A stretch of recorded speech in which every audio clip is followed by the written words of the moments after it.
23 जुलाई को वित्त मंत्री ने बजट में long term capital gain tax पर जो ऐलान किया, उस ऐलान का ऐसा विरोध हुआ कि वित्त मंत्री को इसमें बदलाव करने पड़े। बात रियल एस्टेट की है तो आपको बता दें कि पहले प्रॉपर्टी बेचने पर 20% long term capital gain tax लगता था, जिसमें इंडेक्सेशन का लाभ भी मिलता था।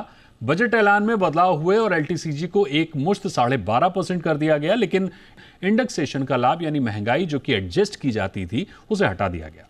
सबसे पहले आपको सुनाते हैं वित्त मंत्री ने क्या ऐलान किया था और बाद में क्या बदलाव किए। Long term gains on all financial and non-financial assets, on the other hand, will attract a tax rate of 12.5%. For the benefit of the lower and the middle income classes, I propose to increase the limit of exemption of capital gains on certain financial assets to 1.25 lakh rupees per year.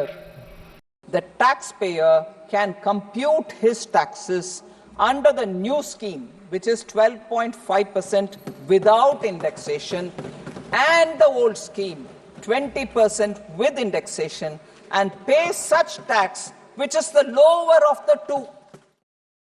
यानी अब उन लोगों के पास जिन्होंने 23 जुलाई 2024 के पहले तक property खरीदी है, दोनों विकल्प हैं, इंडेक्सेशन के साथ 20% या बिना इंडेक्सेशन के 12.5%। जहां कम लगे वो ऑप्शन चुन सकते हैं, लेकिन 23 जुलाई 2024 के बाद खरीदी गई प्रॉपर्टी पर नया नियम यानी 12.5% बिना इंडेक्सेशन वाला नियम लागू होगा। इस पर टैक्स एक्सपर्ट क्या कह रहे हैं वो भी आपको सुनाते हैं।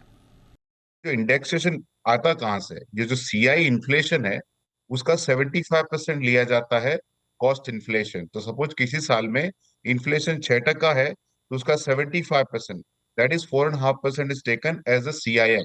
2001 में किसी ने प्रॉपर्टी ली है तो उस प्रॉपर्टी का 2001 में जो प्राइस था वो, उसके बाद हर साल का सीआई लेके उस प्रॉपर्टी का प्राइस को इन्फ्लेट किया जाता है इंडेक्सेशन के नंबर से, और उसके बाद आज उसका सेल कंसिडरेशन है, उसके बाद जो कैपिटल गेन आता था उसके ऊपर 20% टैक्स देना है, या जो आपने 2001 या 2002 में जो भी प्रॉपर्टी खरीदी और आज बेच रहे हो उसके ऊपर 10% देना था। ये दो आपके पास ऑप्शन रहते थे।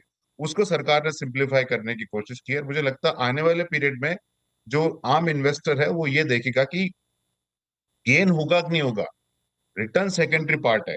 और ये बहुत अच्छा स्टेप लिया सरकार ने कि एटलीस्ट ये बोला कि जो आपने पुरानी प्रॉपर्टी खरीदी है उसके ऊपर आपको स्ट्रेस लेने की जरूरत नहीं है।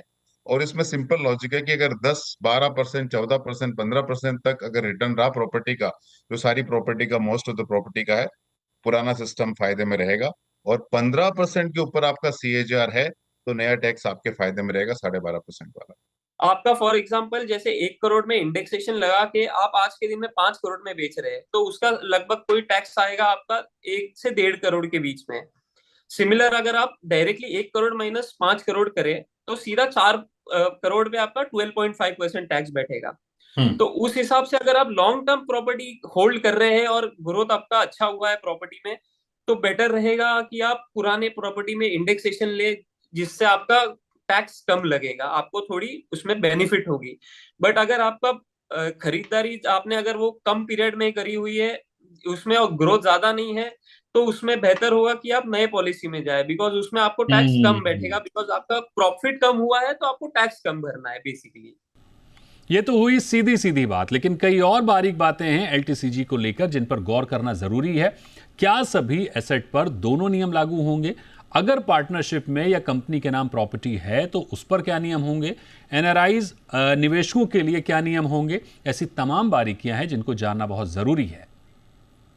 हर किसी के लिए लागू नहीं है, तो इसमें जिनके ऊपर लागू नहीं है मैं आपको क्विकली बता देता हूं।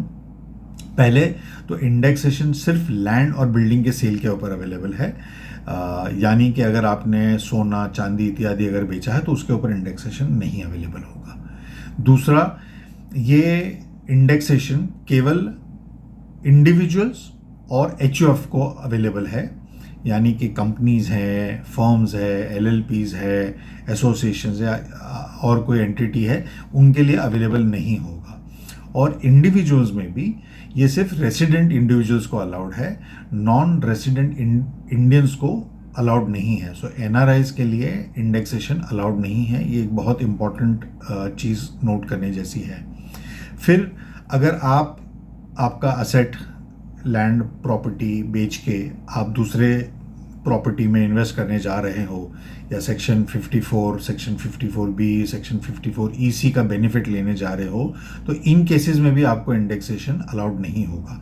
तो ये भी एक बहुत इम्पॉर्टेंट अनाउंसमेंट है, आपको जानना बहुत ज़रूरी है।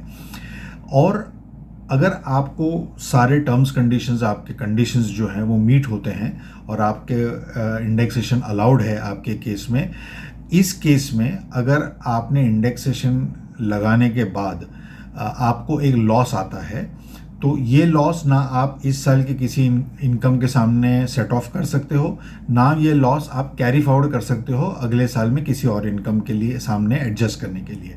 तो ये 4-5 चीज़ें मैं समझता हूँ कि अगर आपने ध्यान से समझी है तो आप अच्छी तरह से इसका इंडेक्सेशन का बेनिफिट ले सकते हैं। तो आशा है आपको long term capital gain tax को लेकर सवालों पर जो भी क्लैरिटी है वो मिल गई होगी।